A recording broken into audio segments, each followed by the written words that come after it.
ሰላም ጤና ይስጥልን ተመልካቾቻችን። ሰሞኑን በአማራ ክልል እየተካሄደ ባለው የህልውና ተጋድሎ የአብይ አህመድ አገዛዝ ሰራዊት ከፍተኛ ኪሳራ እንደደረሰበት በየዕለቱ ሲዘገብ መቆየቱ የሚታወስ ነው። ትልልቅ ወታደራዊ ድሎችን የተጎናጸፉት የአማራ ፋኖዎች በተለያዩ መዋቅር በመሆን ግስጋሴያቸውን ቀጥለዋል። አብዛኞቹ ቀጠናዎች በአሁኑ ሰዓት የአብይ አህመድ ሰራዊት በተወሰኑ ቦታዎች ተገድቦ የቀረበትና ወደ ዋና መንገዶች ላይ መውጣት የማይችልባቸው ቀጠናዎች እንደሆኑ ይነገራል። ሰሞኑን በራያ ቆቦ የአማራ ፋኖ ብሔራዊ ኃይል ምስራቅ ቀጠና ሚኒሊክ እዝ በወሰደው እርምጃ ዙ 23ን መድፍና ሌሎች ከፍተኛ ከባድ መሳሪያዎችን መማረኩ የሚታወስ ነው። በባህር ዳር ዙሪያ ባለው ወቅታዊ ሁኔታ አብዛኞቹ በባህር ዳር ዙሪያ ያሉ ቀበሌዎች የመንግስት መዋቅር መፍረሱንና ከቀበሌ ጀምሮ ያሉት አመራሮች ወደ ፋኖ መግባታቸውም እየተነገረ ነው። በአጠቃላይ በአማራ ክልል የአብይ አህመድ አገዛዝ መጠነ ሰፊ ኪሳራ ደርሶበታል። ምናልባትም የአማራ ክልልን ለቆ ለመውጣት ይሁን በሌላ የውጊያ ስትራቴጂ የአብይ አህመድ ጄኔራሎች እየመከሩ እንዳለም ይነገራል። ሁለተኛ ዓመቱን አጠናቆ ወደ ሶስተኛ ዓመቱ የገባው የአማራ ፋኖ የተጋድሎ ትግል በሶስተኛ ዓመቱ መግቢያ ላይ በርካታ ድሎችን በመቀዳጀት ወደ አጠቃላይ ጥቃት ለመሸጋገር በዝግጅት ላይ እንደሚገኝም ከደረሰን መረጃ ለማወቅ ተችሏል። ለመሆኑ በአማራ ክልል ያለው ወቅታዊ ሁኔታ ምን ይመስላል በሚል አጠቃላይ ዝርዝር ጉዳዮችን በማንሳት ከዘውትር ተሳታፊያችን ጋር ቆይታ አድርጋለሁ። በጣም ነው ማመሰግነው። እንግዲህ ወደ ወቅታዊ የተለያዩ አጀንዳዎች ከትግሉ ጋር በተያያዘ ከማንሳቴ በፊት ትናንትና ዛሬ ምን አይነት የጦር ሜዳ ውሎች እንዳሉ በመረጃ የደረሰን ታካፍለን። መልካም መሳይ፣ እንግዲህ በመረጃ እንዳልከው ከአጠቃላይ የወታደራዊ ድሎችን ከመጥቀሴ በፊት አንተ አሁን ማብራሪያ በምሰጥበት ሰዓት የመከላከያ ሰራዊቱ ከክልሉ ወጦ ለመሄድ በቅድ ደረጃ ተሸንፎ እየተመታና አማራጭ አጥቶ ነገር ግን የመውጫ መንገዶችን እየፈለገ እንደሆነ ጠቅሰሃል። እኔ እየታየኝ ያለው ደግሞ ዝም ብሎ ዘሎ እንደገባ ዘሎ የሚወጣበት እድሎችን ሁሉ እየተነፈገው መሆኑን ነው። በአጠቃላይ በአማራ ክልል ባሉ አጠቃላይ የውጊያ ቀጠናዎች ላይ ሰራዊቱ በሄደበት አካባቢ በከፍተኛ ደረጃ እየተመታ አሁን ራሱን እየተከላከለ ነው የሚገኘው። በተለይ በዋናነት ከትናንት ወዲያ ጀምሮ በራያ ቆቦ ወረዳ ከሌሊቱ 10 ሰዓት በዋጃ ሮቢት፣ ጮቢበር፣ ጎብዬና መንጀሎ እንዲሁም ከወልዲያ መውጫ እስከ አላማጣ መግቢያ ድረስ ከባድ ውጊያ ነው ያደረገው። የአማራ ፋኖ የአጼ አምደ ጽዮን ኮር የሚኒሊክ ክፍለ ጦር ባደረገችው ማጥቃት ከፍተኛ ድል ነው የተጎናጸፉት። በዚህ ውጊያ በርካታ ክፍለ ጦሮች የመከላከያ ክፍለ ጦሮች በ5 እና በ6 ምሽጎች ላይ ራሳቸውን እየተከላከሉ የነበረ ቢሆንም ነገር ግን እነዚህን ሙሉ በሙሉ ምሽጎችን ደርምሰው በመግባት አሁን የጠቀስኩልን ከተሞች ከ80 እና ከ90% በላይ ከተሞችን መቆጣጠር መቻላቸውን በተለይ ከሮቢት እስከ መንጀሎ ያሉትን ሙሉ በሙሉ መቆጣጠር የቻሉ ሲሆን በተደረገው ውጊያ ዙ 23ን ጨምሮ መድፎች 120 ሚሊ ሜትር መድፍ ዙ 23 እንዲሁም ሞርተሮችና ዲሽቃዎች 120 ሚሊ ሜትርና 80 ሚሊ ሜትር ሞርተሮችንና ዲሽቃዎችን መማረክ መቻሉና በርካታ የሰራዊቱ አባላት መደምሰስ መቻላቸው እንዲሁም እስከዛሬ ድረስ በዛ አካባቢ ከፍተኛ የሆነ ውጊያ እየተደረገ እንደሆነና ሰራዊቱ መውጫ አጥቶ ከፍተኛ ጭንቀት ውስጥ እንደገባና በአጠቃላይ እየተደረገ ባለው በዚህ አሁን በጠቀስኩልህ አካባቢዎች እየተደረገ ባለው ውጊያ የመከላከያ ሰራዊቱ የመዋጋት ቁመናው ሙሉ በሙሉ ተበትኖ እጁን በየገበሬው መንደር እየሄደ እየሰጠ እንደሆነ ነው የደረሰኝ መረጃ የሚያመላክተው።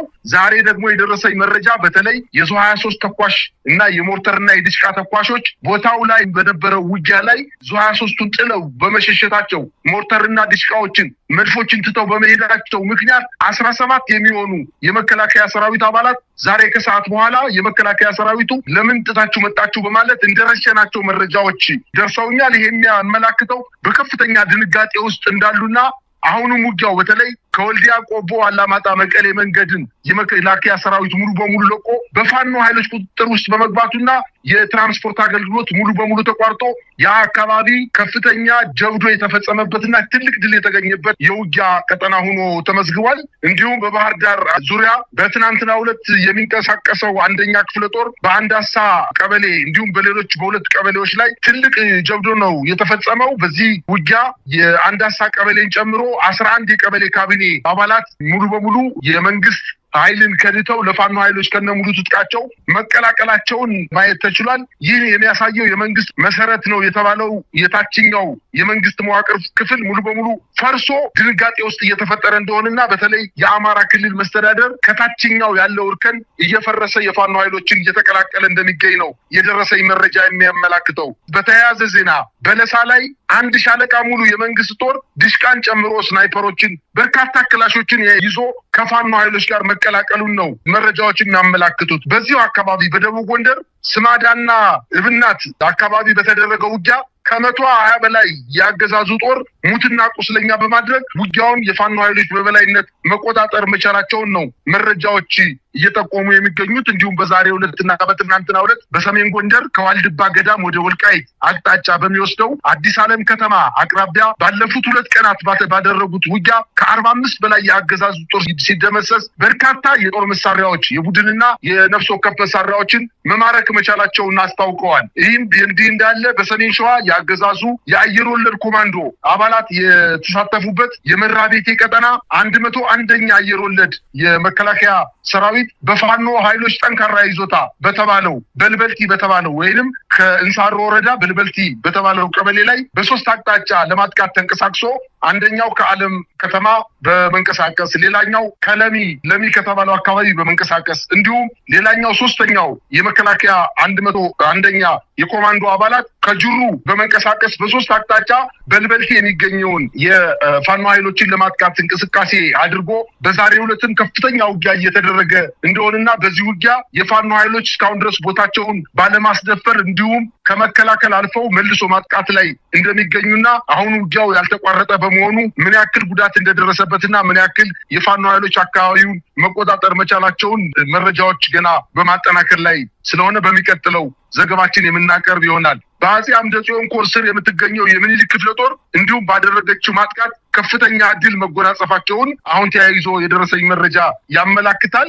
ይህ በእንዲህ እንዳለ በአማራ ፋኖ በአፋድ ሸዋ ጠቅላይ ግዛት 7 ክፍለ ጦር በይፋት ቀጠና ኤፍራታና ግድም ወረዳ በረሃ ሰላሴ ብርቆት እንዲሁም ከሳያት እስከ ቀይ ጊዮርጊስ ድረስ በተደረገው ውጊያ በርካታ የኮማንዶ አባላት ሲደመሰሱ ከፍተኛ ቁጥር ያለው የ101ኛ ኮማንዶ ክፍለ ጦር ኃይል ከነሙሉ ትጥቁ የምኒልክ ክፍለ ጦርንና የ7 ክፍለ ጦርን መቀላቀል መቻላቸውንና በዚህ ቀጠና ባሳለፍነው ሳምንት የአገዛዙ ጦር በራሱ ድረገጽ በርካታ ቁጥር ያለው የፋኖ ኃይሎች እጃቸውን ሰጡኝ ብሎ ገና የተናገረው እና ወረቀት ላይ የጻፈው ሳይደርግ በዛ አካባቢ የፋኖ ኃይሎች መንግስት የሚተማመንበትን የ101ኛ የኮማንዶና የአየር ወለድ አባላትን በመደምሰስ ያንን አካባቢ ማጽዳት መቻላቸውን ነው አሁን ተያይዞ የደረሰኝ መረጃ የሚያመላክተው። በአጠቃላይ በባህር ዳር በከባድ መሳሪያ የታገዘ ከፍተኛ ውጊያ እየተደረገ ሲሆን ከወረብ ሚካኤል እስከ ጉባት አቡነ ሐራ ድረስ የፋኖ ኃይሎች ዘርቀው በመግባት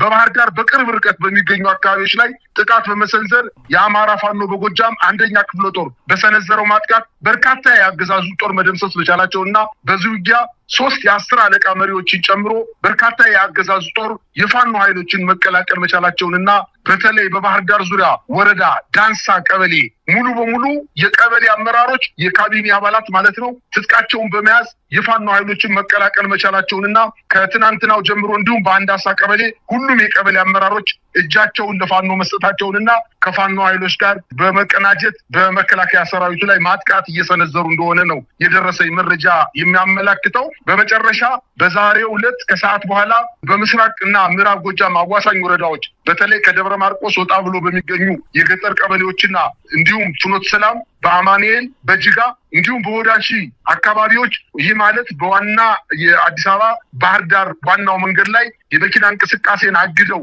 ባሉበት ሰዓት የፋኖ ኃይሎች ወደ ከተሞች ተጠግቶ የነበረውን የመከላከያ ምሽጎችን ዘልቀው በመግባት የወዳሺ ከተማን ጨምሮ በርካታ የገጠር ቀበሌዎችን መቆጣጠር መቻላቸውንና አሁን ከሰዓት በኋላ በዚህ በጠቀስኩልህ ከተሞች ከፍተኛ ውጊያ እየተደረገ መሆኑን ነው የዜና ምንጮቻችን ለአንከር ሚዲያ እያቀረቡ የሚገኙት። መሳይ እንግዲህ አሁን በዝርዝር በሰፊው ያካፈልከን መረጃዎች ባለፉት 2 ቀናት ውስጥ በአማራ ክልል በተለያዩ ቀጠናዎች የተካሄዱትን የህልውና ተጋድሎችን ውጤት ነው። ምናልባት አንድ ወታደራዊ ባለሙያ እነዚህን መረጃዎች ብቻ በመስማት ምን ማለት ይችላል? ይሄ እንግዲህ የሀገሪቱ መከላከያ ሰራዊት ላይ እየወረደ ያለው መዓት ነው። በዚህ ደረጃ ነው የሀገሪቱ መከላከያ ሰራዊት እየተመታ ያለው። እንደው ምን ማለት ይችላል?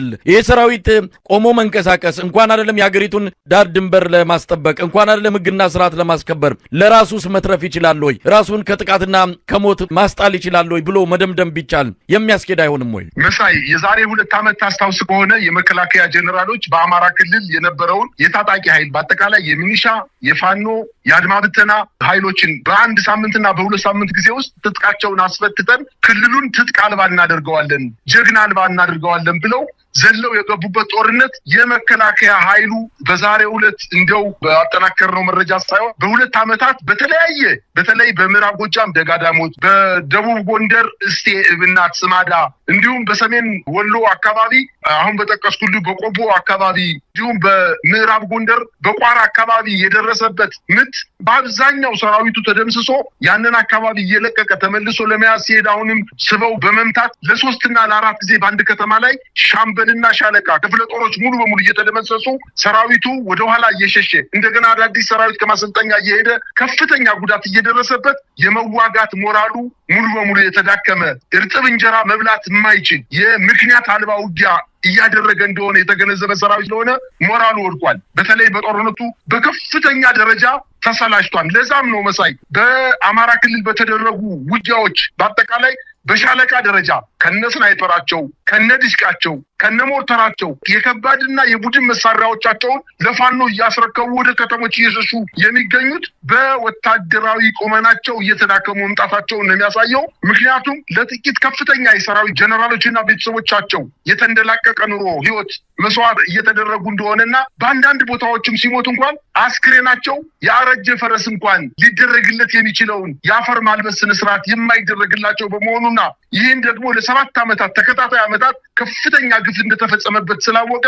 በሚደረግበት ውጊያ በሚደረግባቸው አካባቢዎች ላይ ምንም አይነት የሞራል እና በጀግንነት የመዋጋት ሞራሉ ጠፍቶ ገና 15 እና 20 ደቂቃ ውጊያ በተደረገ ሰዓት ሻለቃና ክፍለ ጦር ሙሉ እየተበተነ ወደ ከተሞች እየሸሸ ንዴትና በብሽቀት ሴቶችን፣ አረጋውያን፣ መነኮሳትን እየገደለ የሚገኝ የመከላከያ ሰራዊት አባላት በመሆኑ ከእንግዲህ በኋላ የፈለገውን ያክል ቢደራጅ በዛ አካባቢ ማጥቃት አድርጎ የበለጠ ቦታን ድልን ማግኘት እንደማይችል አውቆታል። እንዲሁም የፋኖ ኃይሎች የፖለቲካና ወታደራዊ አደረጃቸው አንድ ባልሆነበት ሁኔታ እንኳን ቢሆን የመንግስትን ጥርስና ምላስ አራግፈውታል ማለት ይቻላል መሳይ እና እንግዲህ በኋላ እንደገባበት ሊወጣ የሚችልበትም ምናልባትም ሊወጣ የሚችልበት አጋጣሚ ሊኖር አይችልም ማለት ነው የምችለው መሳይ። እንግዲህ የፋኖ አመራሮች በተለያዩ ጊዜ የሰጡትን ቃል ወይም ደግሞ ቃለ መጠይቅ ለተለያዩ ሚዲያዎች አንዳንዶቹን እጠቅሳለሁ። ምክንያቱም ወቅታዊ የመከላከያ ሰራዊቱ የአብይ አህመድ ሰላም አለይኩም ወራህመቱላሂ ወበረካቱ።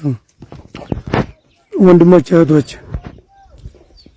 ገና አላህ እስታለ ድረስ ኢትዮጵያን እስላም ይሞላል። እስካሁንም በፋኖ ውስጥ ሆነን እኛ ለኸይር መስሎን የሚዋጋው ብዙ ዋጋ ከፍለናል። አሁን ነቅተናል፣ ታጥቀናል። ኢንሻአላህ ገና ወደፊት እንገዛዋለን። ገና ምን አይተህ ለዚህ ነው የተጨነቀው። እንዴት አላችሁ? ደነዝናችሁ መቼም። ይሄ ሁላ የተሰወው ማን ነው?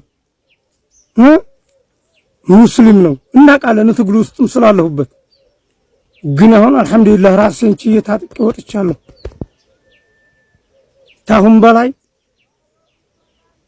ስትኖር አልኖርም ትረክ መሰደድ